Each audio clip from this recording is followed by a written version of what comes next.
Бегландын эсрэг борооро дайн малтал тосхонд цэргийн хуаранд нэгэн хурлуулж байлаа.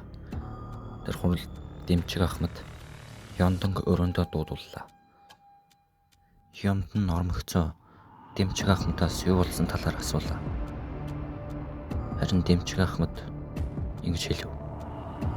Бид Пророт байлдахар болсон. Тэдний арал руу бид цэргийн хүч хийлгэх болно. 3 байлдааны онгоцоор. Харин чи тэдний газар нөхгийг хар. Үнэхээр том газар нутгтай байгаа биз. Бид 3 байлдааны онгоцоор дайрах болно. Яг энэ зүг байсан. Мэдээж усан онгоцоор дайрах болно. Энэ хүн мэдээллийг Пророгийн найз хүртэл олж авсан байлаа. Тэд бүгдээрээ дайнд бэлтгэж байлаа. Эди Рудийн хоёр тосхноо хамгаалахын тулд шинэ байлдааны робот барих талаар ярилцж байлаа.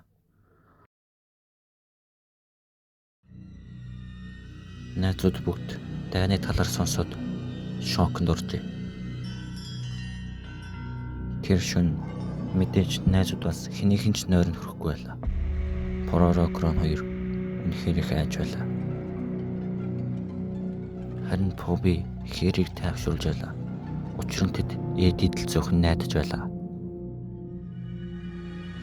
Харин энэ үед Бегландийнх нь бүгдээрээ хөлөг онгоцсонтой суугаад дайндаа бэлтгэж байлаа. Тэд маш олуулаа хөдөлж байлаа. Харин Дэмчиг Ахмад тосгондоо үлджээ.